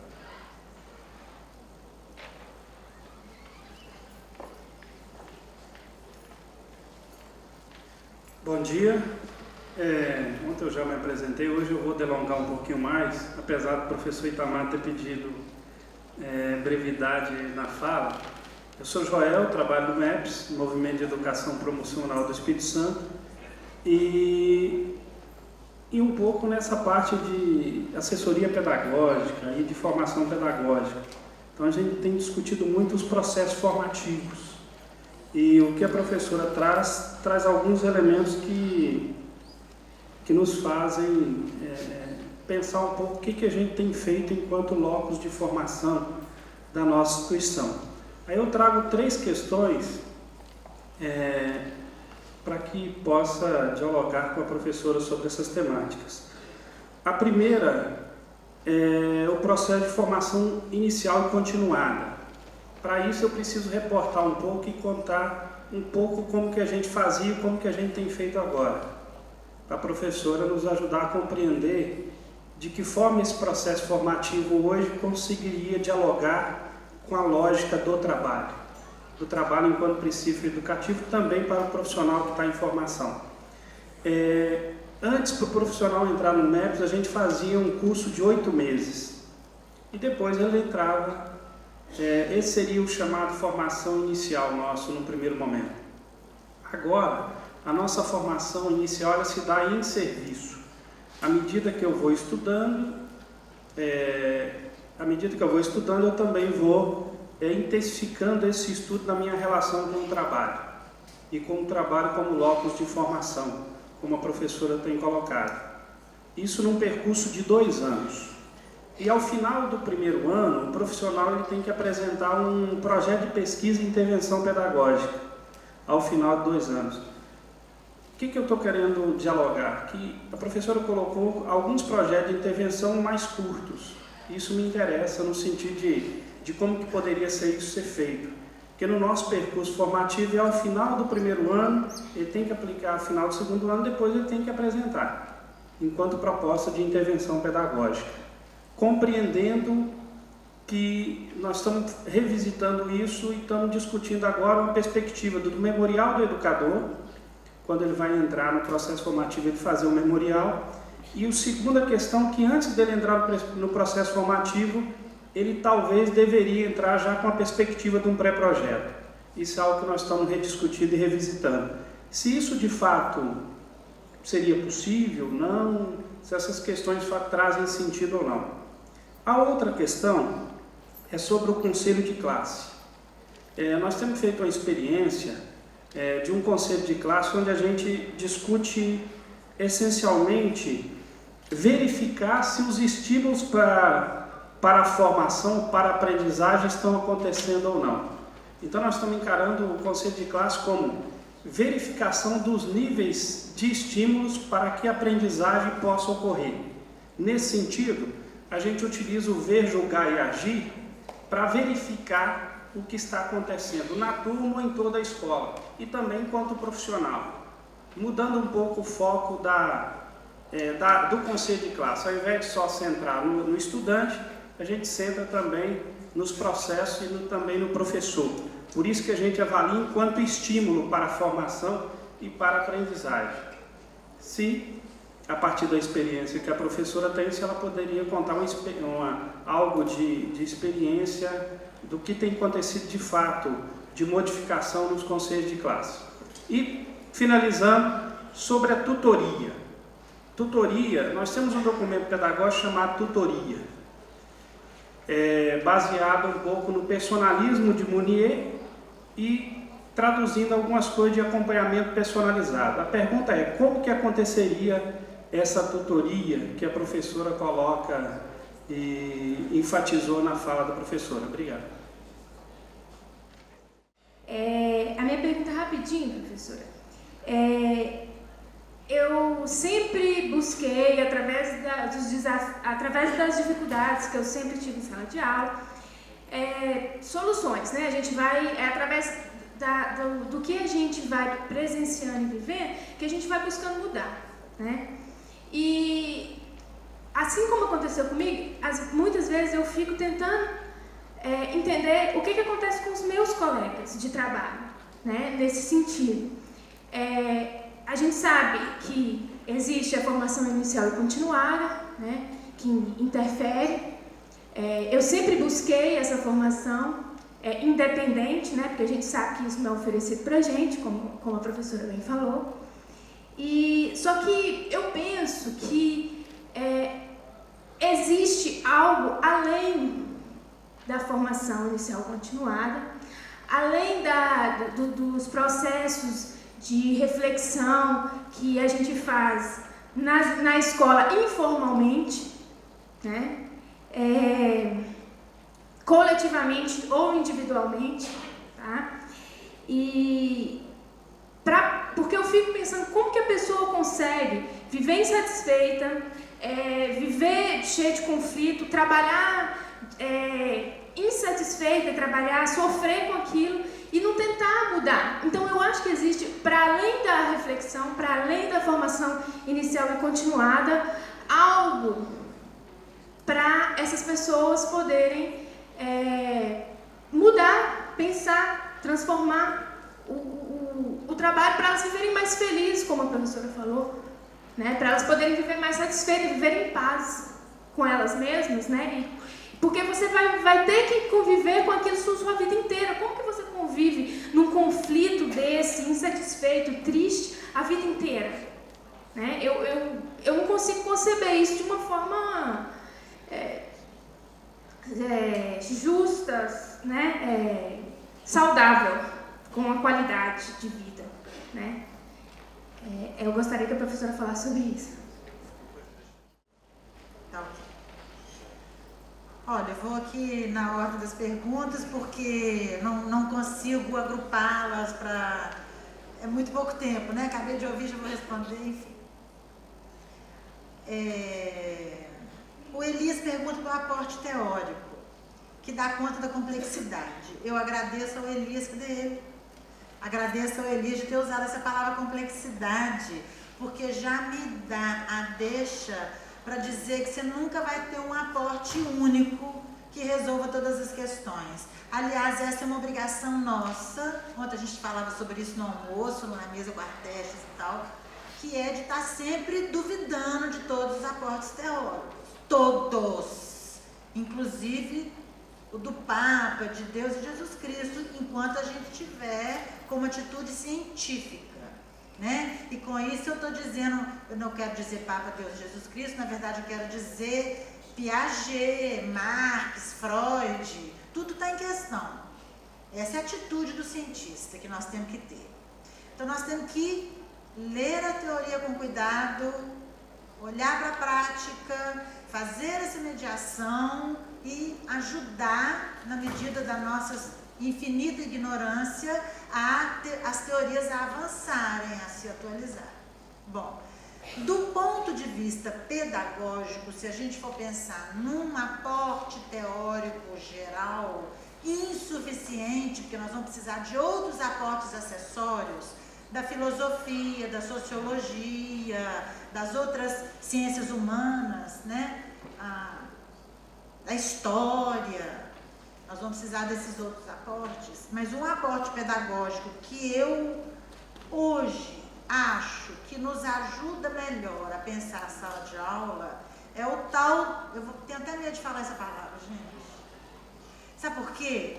É porque a coisa vai sendo vulgarizada pelos meios de comunicação, vai sendo vulgarizada, e a gente vê pecado mortal ser cometido em nome do troço, não é? A gente vê tanto pecado mortal cometido em nome de Deus, de Jesus, de Alá, de Nossa Senhora, né? Pessoas sendo assassinadas, estupradas, arrancadas das suas casas, guerras e bombas. Então a gente tem medo das palavras, eu tenho medo dos nomes. Mas o aporte teórico, o autor que eu acho que ajuda mais a gente a pensar, e eu não acho que todo professor obrigatoriamente tem que destrinchar essa obra inteira. A gente pode fazer um trabalho de estudo orientado, mais dirigido para determinadas necessidades, mas o aporte é o Vygotsky com o tal do construtivismo socio-interacionista. Porque é uma concepção, ele é muito aberto, então eu gosto de teoria aberta, é uma teoria muito aberta, porque é uma teoria que fala o tempo inteiro que você tem que dialogar com a circunstância histórica, por isso que chama construtivismo, porque cada processo de ensino-aprendizagem ele é construído junto com os sujeitos, levando o conjunto dos sujeitos em consideração, professores, alunos, família, e os sujeitos que só estão indiretamente presentes aqui, como o raio da Rede Globo, que está presente em todas as salas de aula, como o raio da Folha de São Paulo, agora Joaquim Barbosa é persona presente em todas as conversas, não é? Então, tem o discurso, os sujeitos não presentes na sala de aula, mas que estão presentes nas nossas mentes, que a filosofia nos ajuda muito a pensar nisso, com a discussão sobre ideologias, não é? Mas, então, o construtivismo socio-interacionista, ele está aberto e vê o processo de aprendizagem como construção do sujeito. E isso eu acredito. Apesar de que eu não acho que é proibido dar aula expositiva. Porque tem gente que fala assim, mas o construtivismo é proibido dar aula expositiva. Não é. Não é proibido nada que ajude o sujeito a construir os seus conhecimentos. Você não pode ter um curso baseado em nenhuma técnica, zero. Um curso que é todinho só de projeto, só o aluno em hands-on, não funciona. Tem um monte de problema, não tem tempo para explicar. Um curso que é todinho em seminários, apresentação de trabalho, quase todos nós já fizemos curso assim, é uma droga, não funciona. Um curso que é todinho de aula expositiva, não funciona. Tem que haver uma mudança de técnicas, porque cada técnica favorece o desenvolvimento de determinadas habilidades. Quem só escuta conferência a vida inteira, ou assiste aula na internet, só aprende a anotar. Aprende a anotar e a memorizar. É uma habilidade importante e importantíssima. Porque tem gente que vai numa conferência e não anota nada. Quer dizer, perdeu aquilo, porque se conferência só ouvir fosse bom, a televisão era o melhor professor do mundo. Ou o gravador. Não precisava nem da televisão, não precisa nem da tela, você está certo. Só lá, áudio. Então, 5 minutos. Estou só na primeira. Vou pra frente, ok? Então é o primeiro aporte, não é para todo mundo sair comprando as obras completas do Piaget. Não, foi piada, é que ela estava só na primeira, por isso que eu... Mas eu acho que é um referencial aberto, que aceita dialogar com outras coisas, eu gosto muito disso. O Donizete falou uma coisa, vou pensar uma coisa na sua fala, porque como você mesmo falou, tem um monte de coisas, o Tempo Livre já dava uma conferência inteira sobre isso, eu acho que a escola tem que fazer uma conferência sobre o Tempo Livre com os alunos, ensinar os alunos. Nossa, eu tinha um caso horrível para contar sobre técnicos que não sabem o que fazer com o tempo livre. Gente, é desesperador. O cara fala assim, Suzana, eu queria ler, até para ensinar minhas filhas a ler. Esse cara é um dos gerentes gerais da Esbel, como é que ela chama agora? A Lorec e a Manes, ArcelorMittal. Ele é gerente de... A última vez que eu conversei com ele, ele era gerente de uma fábrica, agora ele está no nível nacional, da Arcelor. Ele fala, eu chego em casa, sabe o que eu faço? Eu ligo a televisão e fico zapeando. Aí entra Luciana Gimenez, entra não sei o que lá, entra só idiota. E eu não consigo pegar um livro para ler. Eu pego o livro para ler, eu durmo. Porque eu não tenho hábito. Então, o tal do horário de leitura na escola, para aumentar o volume de leitura, tem que ter. O horário de falar para o aluno, você ir lá na frente, levantar e falar, tremendo as pernas, faz xixi a primeira vez, a segunda faz só um pouquinho, a terceira já consegue falar, tem que ter. Tem que ter um combinado na reunião de coordenação quem vai trabalhar a linguagem oral esse bimestre, quem vai trabalhar a leitura silenciosa. Tem que aumentar o volume de leitura, as pessoas não conseguem ler. Isto é, veja, essas drogas todas, não perde muita coisa, mas é melhor ler isso do que não ler. Então, o que o Donizete falou, na verdade, que eu quero comentar, é esse negócio, se a gente não podia sair daqui com alguma coisa combinada. Eu tenho um princípio, eu fui diretora de ensino de graduação do Cefet-MG, e eu tenho um princípio quando eu estou na gestão, coordenação de departamento, coordenação de grupo de pesquisa, toda reunião que eu participo sai com alguma coisa combinada. Todas, qualquer formação. Então, por exemplo, eu sugeriria à direção aqui do IFES, ou os coordenadores de curso de área que estão aqui, depois de cada conferência dessa, ou depois de cada 2 conferências dessa, uma reunião por área para discutir o que dessa conferência a gente pode aproveitar. Porque agora vai lá semana que vem, cada um volta para o seu campo, chega lá, já esqueceu, aí chega lá, tem que resolver a reunião do não sei o quê, o problema do carro que não veio, a expulsão dos alunos que vão à visita técnica, não sei aonde, já perdeu. Então vem aqui, blá blá blá blá blá blá blá blá blá blá blá blá blá blá blá blá blá blá blá, é mais uma televisão ligada o domingo inteiro, 500 bilhões de informação, volta, vai cada um para sua sala de aula, morreu Maria. Eu acho que se investir uma grana dessa numa formação, tem que ter consequência para a escola.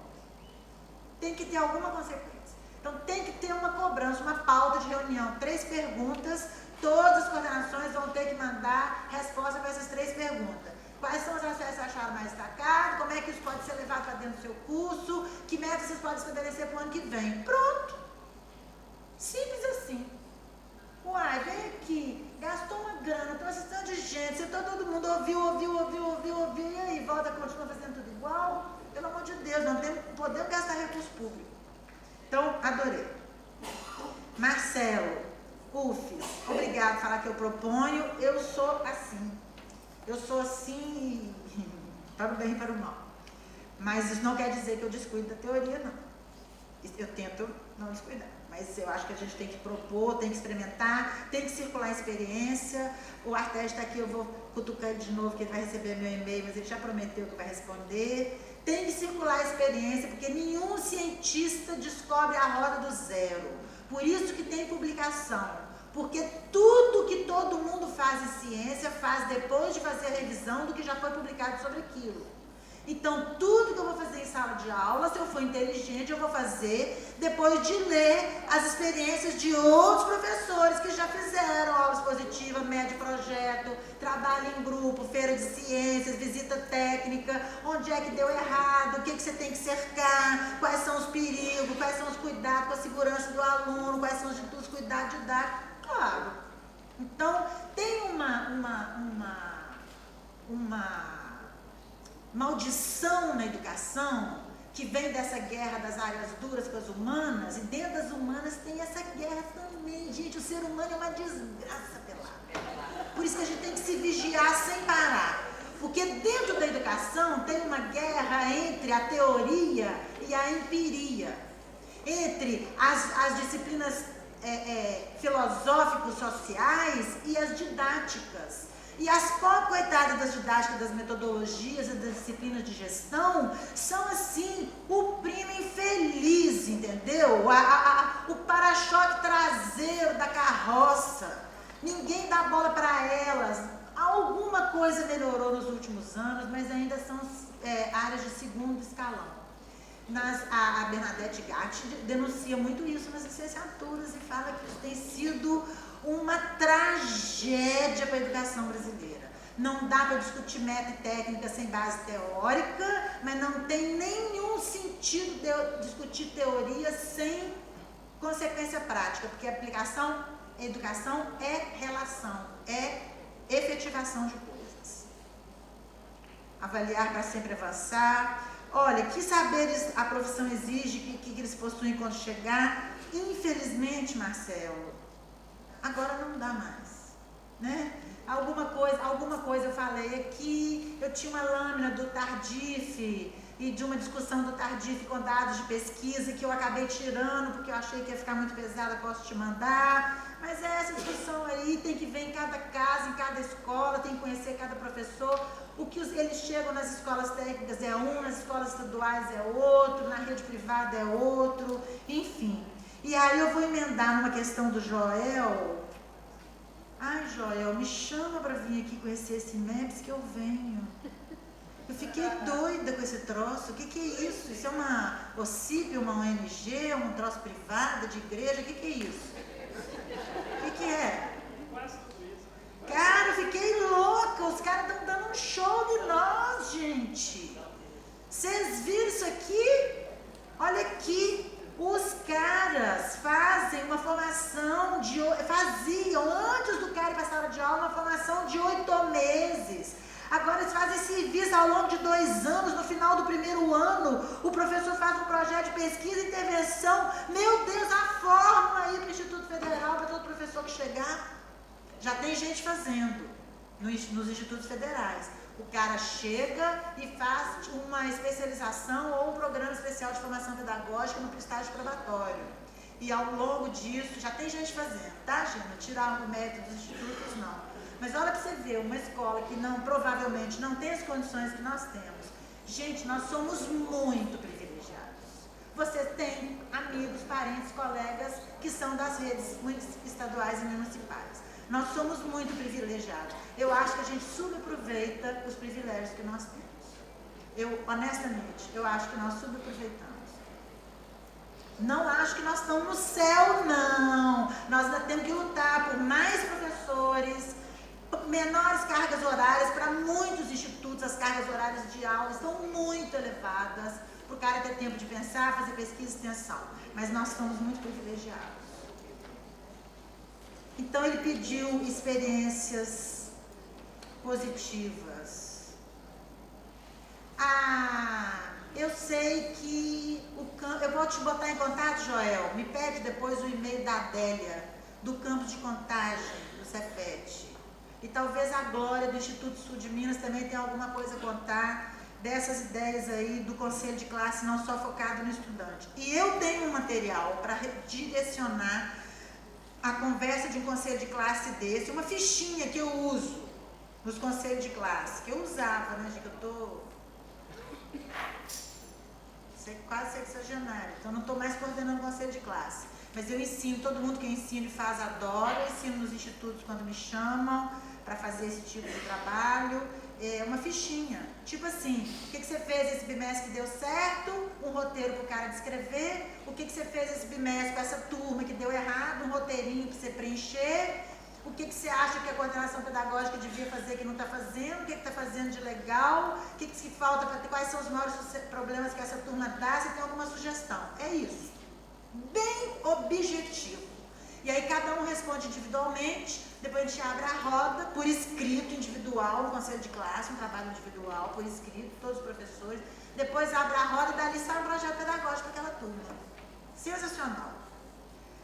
Nardelli, aluna de mestrado, super bem-vinda ao nosso instituto, fico tão feliz que o instituto tenha traído. Ontem eu sentei perto de uma galera aqui, também alunos da IFES, nós somos lugar de formação de alunos de mestrado da instituição federal.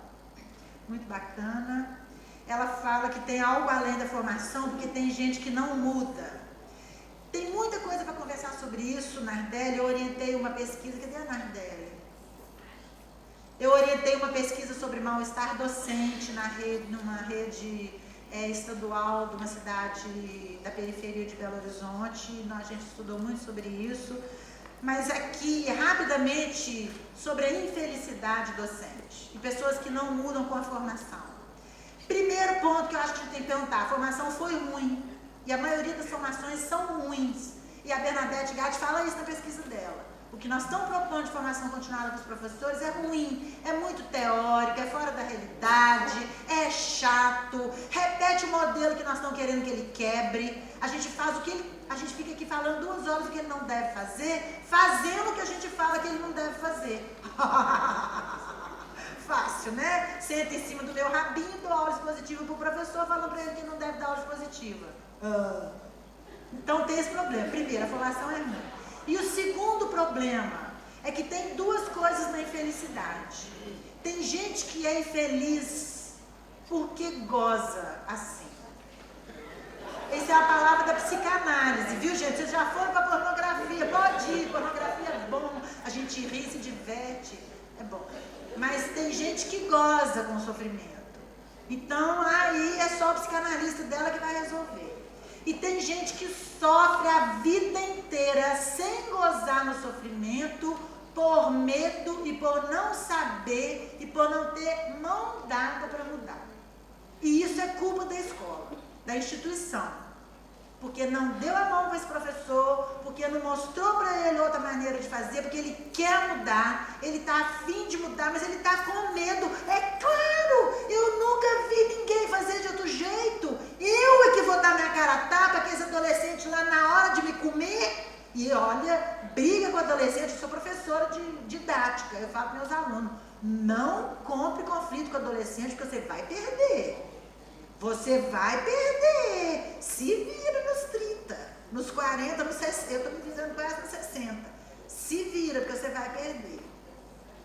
Então, acho que essas duas coisas. Agora, se a pessoa está sofrendo por falta de parceria, por falta de informação, a culpa é do diretor da escola e do corpo pedagógico. A culpa não é do professor. Porque o professor não tem obrigação de descobrir um trem que eu tô louca para descobrir na internet, estou custando para descobrir, que é material de apoio à sala de aula. Então, professora, eu estava ouvindo a sua fala, assim, fiquei pensando que a gente perdeu, né, nesses últimos anos, né, ontem o Dante falou que a cada governo que entra é uma reforma da educação profissional, é um outro projeto, tudo. Então, nesses últimos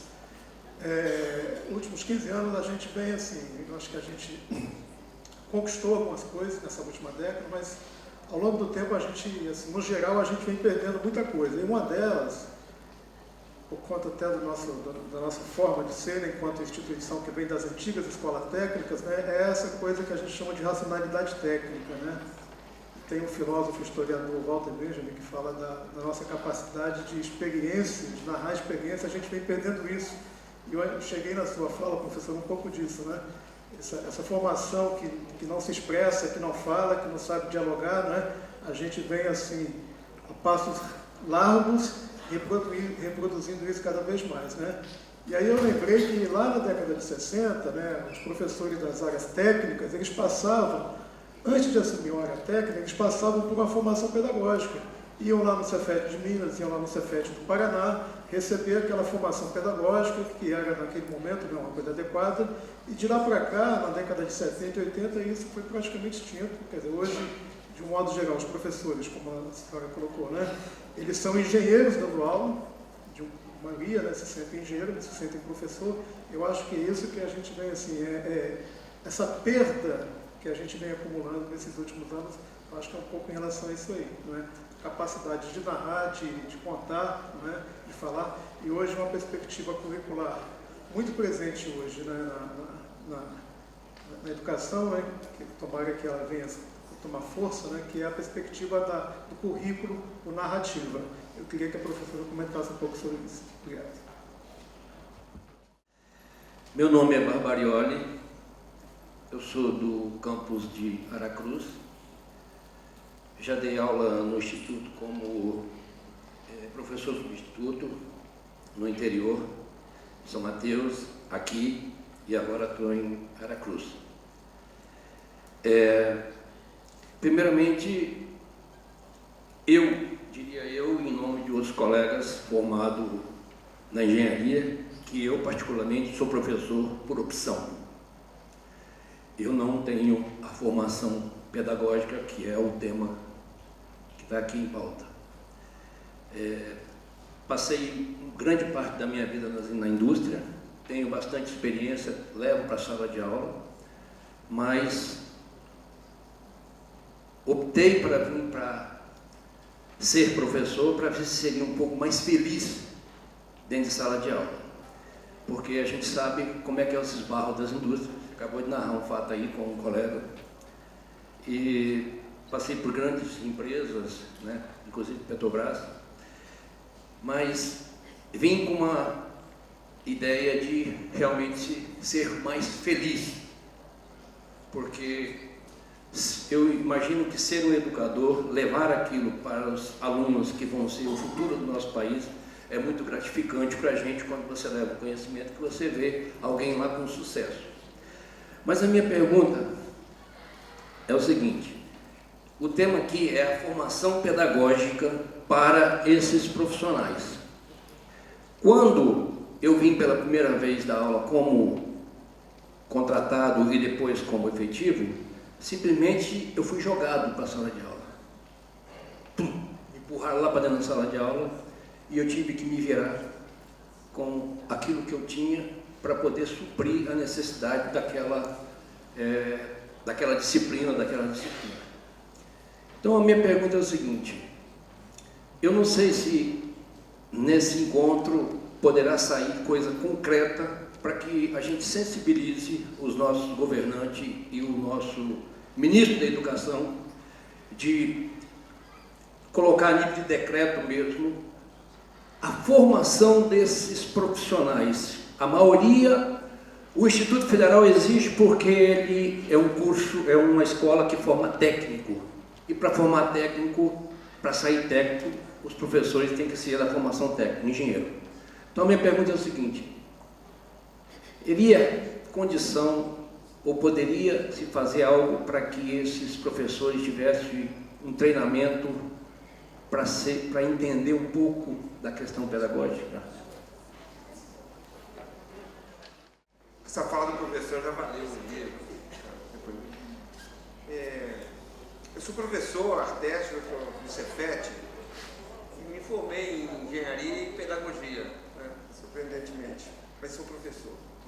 Suzana, hoje eu acordei cedo e cheguei cedo aqui, né? Acordei 5 horas da manhã, eu acordo, não sei porquê. E eu achei curioso, por que eu fiquei no Espírito Santo? Eu podia ter ido de casa, a gente sempre tem uma agenda cheia, né? Tem neto para cuidar, você já está chegando nisso. E eu fiquei aqui, eu descobri agora, viu? Eu acho que essa reflexão que você traz, eu acho que é a razão. A reflexão que você traz, ela está lidando com 4 coisas que são as minhas grandes preocupações da minha reflexão hoje, da minha prática, que eu queria expor aqui para você comentar. Primeiro é essa grande crise da escola, que as escolas vivem. Elas têm uma coisa central que somos nós, assim, essa crise essa dificuldade de participação, de envolvimento, mesmo na rede federal, assim, eu não estou comentando as outras escolas que eu conheço um pouco, estou falando da rede federal, o quanto os professores estão desconectados, né? Eles estão, estou dizendo dos meus colegas, assim, pessoas que convivem comigo dia a dia, eu não estou falando do IFES aqui não, estou falando do meu, tá? Mas é o mundo, tá, gente? É isso que está acontecendo no mundo, não é no Brasil também não. Por que nós estamos tão desconectados? Por que a gente está tão difícil trabalhar juntos? Que momento da civilização é esse tão antissocial? Outro dia eu vi no YouTube uma assistente social, né? Minha esposa é assistente social, não é para me assistir não, mas ela é assistente social. E eu vi uma doutora em serviço social, eu nem sabia que tinha doutora em serviço social, mas tem, às vezes está acabando uma profissão um pouco. Uma americana que tem uma pesquisa fantástica e ela trabalha com o poder da vulnerabilidade, né? Eu aconselho vocês a ver no YouTube. Pode falar, poder da vulnerabilidade. É porque eu estou pesquisando isso para entender por que a gente está tão difícil trabalhar, ficar na nossa escola, trabalhar com a educação. Então, eu acho que é uma questão que você está trazendo. Uma outra questão, a maior crise, porque eu trago dentro de mim isso, é a questão do resgate da pedagogia dentro da escola. Parece contraditório, uma escola que tem que resgatar a pedagogia, porque nós temos uma resistência extraordinária. O professor com a pedagogia parece que bateu, voltou. Por quê? Por que será que a gente tem essa dificuldade? E você falou dos sujeitos, né? Estou convencido que nós temos que entender o ser humano mais. E é uma questão só filosófica, não? Entender o ser humano. E aí eu queria que você fizesse um comentário, porque você é uma grande artista, além do bom humor, né, gente? É fabuloso na educação trazer o bom humor e a arte. E como eu acredito que a educação é uma arte, eu queria só defender uma coisa que você queria que você comentasse, que a gente não fala nunca, que é a formação artística do professor. O professor é um artista, gente, e ele precisa ter uma formação artística. Eu sei que fora de contexto pode parecer surpreendente eu falar isso, mas eu estou me dedicando a isso um pouco, eu queria que você comentasse. Eu estou ouvindo aqui as preocupações que vão na direção da criação de espaços institucionais. Queria que, nesses 3 minutos que você vai ter, dissesse 2 palavrinhas sobre o movimento que o docente, que o professor precisa fazer em direção à formação continuada também.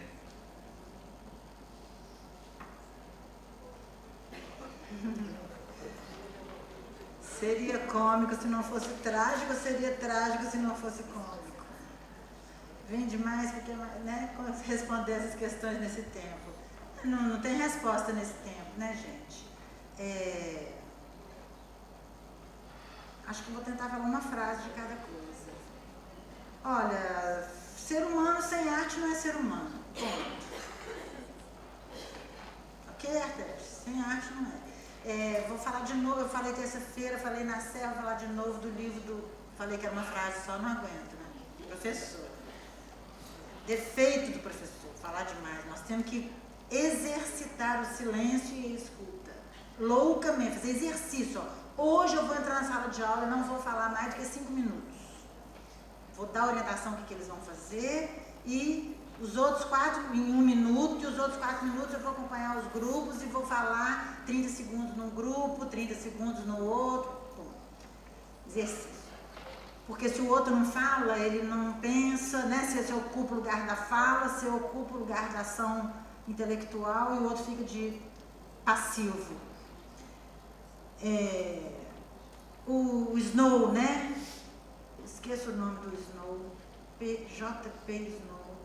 Enfim, as 2 culturas. E ele fala o que tem de maravilhoso na cultura técnica, matemática, científica, e o que tem de maravilhoso na cultura humana, e o aleijão que é quem é formado na científica sem a parte humana, e o aleijão que é o cara da parte humana que não bebeu na cultura científica. Nós temos os 2 dentro da escola e nós somos tão imbecis e tão mesquinhos e bobos e fantoches do capitalismo que ao invés da gente aprender uns com os outros e fazer seminário, o pessoal da Humanas apresenta um seminário, uma formação, o pessoal da exata vem discutir o que é raciocínio lógico, o que é encadeamento de ideias, o que é hierarquia. Não, a gente fica brigando uns com os outros. É claro, a classe dominante está adorando, eles ficam sentados lá no Congresso, entendeu? Que tanto senador e deputado eleito pelas oligarquias adora, o sistema S adora, eles adoram, e nós idiotas aqui brigando. A Marise ontem, tadinha, eu vou dar um abraço chorando nela, ela falando, a esquerda está dividida dentro da escola da Fiocruz. Ô gente, pelo amor de Deus, vamos crescer. O mundo está indo para frente, os caras estão acumulando cada vez mais dinheiro nos paraísos fiscais, trocando apartamento de Nova York de 2 andares por apartamento de 3 andares, para o filho ficar nas férias. E 50% da população brasileira não tem esgoto. E nós estamos aqui brigando, que o pessoal das exatas não quer saber de pedagogia, o pessoal dos pedagogos lá vem com essa conversa ruim. Pelo amor de Deus, não dá com isso, vamos para frente. Vamos ver o que nós podemos fazer para essa juventude ficar mais esperta. Nosso foco é o aluno. É botar o aluno no centro do processo. E aí eu vou emendar com o Barbieri, não vai vir por decreto nunca. Cadê o Barbieri? Não vem por decreto, porque já tem lei, já tem Plano Nacional de Educação, tem um artigo que eu estava fuçando na revista para ver o que tem de coisa prática para trazer para vocês. Achei um artigo do Cury que eu não li, que eu quero ler, gozando os Planos Nacional de Educação. Porque nós temos um Plano Nacional atrás do outro, Conferência Nacional de Educação. Eu estou dando uma consultoria lá em Contagem, estão lá naquela mobilização da Conferência Nacional de Educação. É importante, enquanto está aqui no chão da cidade, mobilizando as famílias. Quando chega lá em cima, gente, como diz meu pai, muito certo, meu falecido, que Deus o tenha, vai fazer 1 ano agora, dia 15, os projetos e os tratados são como a virgindade das mocinhas. duram enquanto duram. Ninguém garante nada, não serve para nada, entendeu? Então, o que nós temos que parar é de esperar que o governante vai fazer, que a Dilma vai fazer, que o ministro vai fazer, que o diretor da escola vai fazer, que o coordenador do curso vai fazer. Nós vamos fazer na marra e temos que ensinar os nossos alunos a fazer na marra. Viva as mobilizações de rua, com black bloc, sem black bloc, com quebradeira ou sem quebradeira. Melhor nós quebrando e fazendo violência chamada de vando na rua do que tomando cachaça e indo para casa e no outro dia submeter aquela escravidão sem saber nem o que está acontecendo. Porque no meio daquelas coisas erradas tem coisa boa saindo na imprensa. A juventude está vendo que tem possibilidade de intervir, que se a população for para a rua, os governantes dão pelo menos 2 pulinhos na cadeira e aprovam 2 decretinhos lá. E aí nós vamos ficar de olho, que fizemos aquela lacoeira toda, aprovaram o decretinho, não executaram nada, vamos quebrar de novo para obrigar eles a botar o negócio em ação. Nós temos que parar de ser pato. Porque lá na Europa nós temos que estudar um pouco de história, que Deus professor de história, para trazer a história das lutas da classe trabalhadora para nós. Vocês acham que eles têm lá o salário de técnico é quase igual ao do engenheiro? Vocês acham que algum presidente bonzinho fez um decreto? Não foi, não. Foi porque a classe trabalhadora foi para a rua, quebrou, botou fogo em carro e continua fazendo isso. Eles lutam. Nós éramos escravos até ontem, gente, com os pés e as mãos amarrados em corrente. Então a nossa cabeça é essa. Estou amarrado, não posso fazer nada. Mesmo assim, uma escravidão que lutou. Uma escravidão que lutou. Não foi uma escravidão omissa. Foi uma escravidão lutadora. Nós conhecemos pouco a nossa história. Tem que conhecer mais a nossa história e a história da classe trabalhadora no mundo inteiro para a gente aprender como é que a gente faz os consumidor. O Brasil é o país que tem maior consumo das marcas super caras. As boutiques super caras em Paris, que eu não sei falar nem o nome, estão contratando vendedoras brasileiras de tanta perua que vai lá comprar Louis Vuitton. Louis Vuitton é coisa de pobre, né, gente? É coisa de pobre. A gente acha que é chique, é trem. As marcas chiques lá, que eu nem sei os nomes. Então nós temos muita gente miliardária aqui dentro e metade das nossas crianças vivem sem esgoto. Não dá mais. Acabou, acabou, acabou, acabou. Obrigada.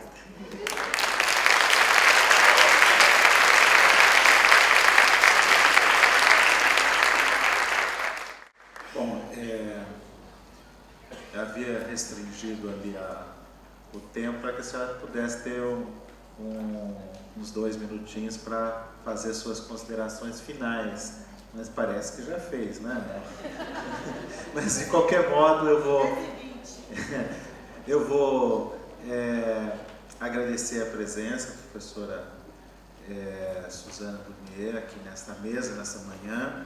Eu acho que falo em nome da organização do evento, que as contribuições que a senhora traz aqui nesta manhã são muito valiosas e que, de fato, vão poder trazer aí contribuições para o debate e principalmente para o fazer da instituição no próximo período. É isso que a gente agradece e deixamos que a senhora faça as considerações finais, por favor. Gente, a educação tem força, o professor tem força, nós podemos fazer diferença na vida de todos não, mas de vários dos nossos alunos. Uma escola sensacional, um projeto bacana, uma compreensão da realidade, nós podemos fazer a diferença